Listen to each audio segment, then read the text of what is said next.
In this lecture, we take three distinct points, z sub 1, z sub 2, and z sub 3, and another three distinct points, w sub 1, w sub 2, and w sub 3, where all of these 6 points are on the extended complex plane. We find the Möbius transformation f such that f of z sub I equals w sub I for I equals 1, 2, and 3. Let f of z be equal to the quantity az plus b divided by the quantity cz plus d with the non-zero discriminant ad minus bc. For this exercise, one of the z sub i's should be the point at infinity, and so should one of the w sub i's. There are two cases that we consider. In the first case, we map infinity onto itself, and so we set f of infinity equal to infinity. Without loss of generality, we let z sub 3 be the point at infinity, and we do the same for w sub 3.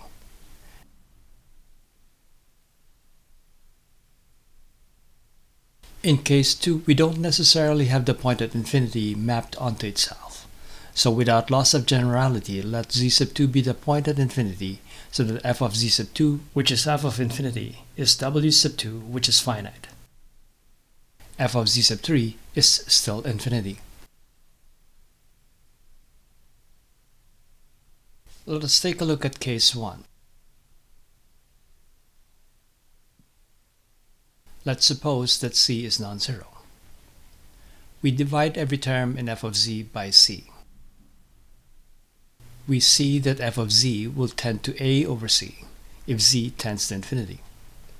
Since for case 1, f of infinity equals infinity and not a over c, c has to be equal to 0.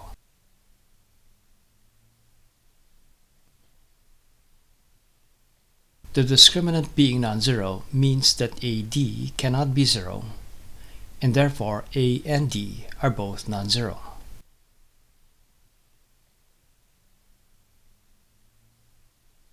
We divide every term in f of z by d.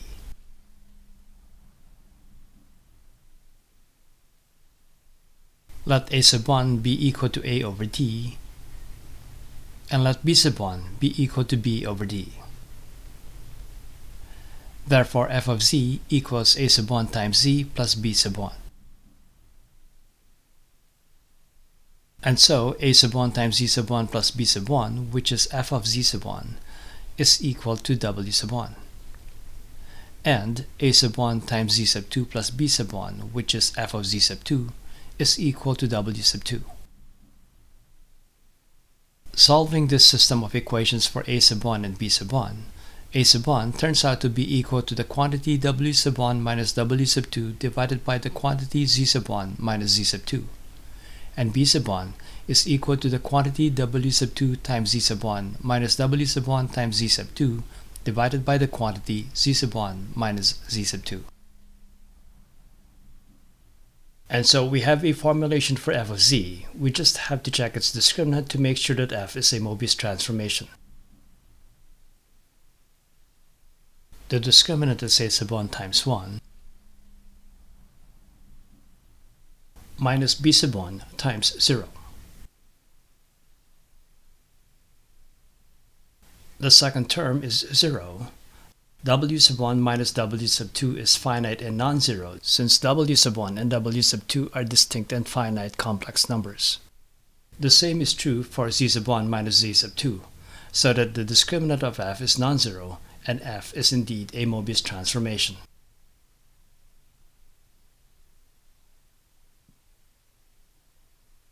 In case 2, we have Z sub 2 equal the point of infinity, so that f of infinity equals W sub 2.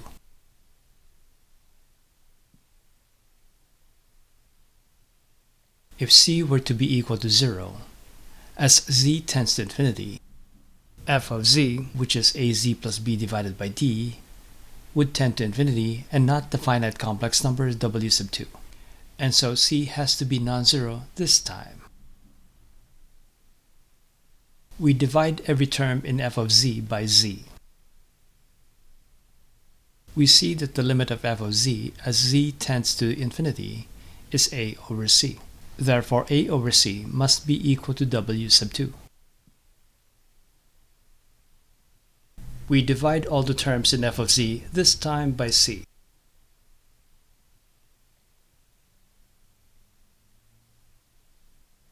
Let b sub 1 equal b over c, and d sub 1 equal d over c,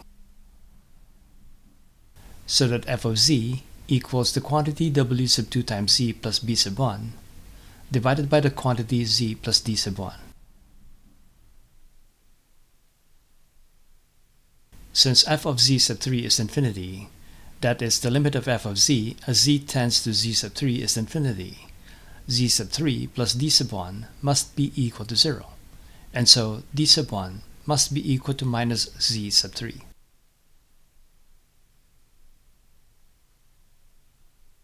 And so f of z sub 1 is equal to the quantity w sub 2 times z sub 1 plus b sub 1 divided by the quantity z sub 1 minus z sub 3.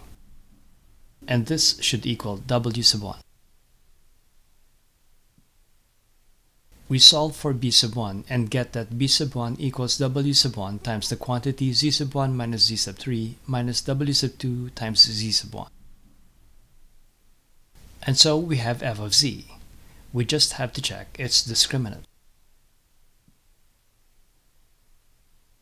The discriminant is w sub 2 times negative z sub 3, and then minus b sub 1 times 1. This is equal to minus the product of the finite and non-zero quantities w sub 1 minus w sub 2 and z sub 1 minus z sub 3, so that the discriminant is non-zero, and we have the Möbius transformation for case 2.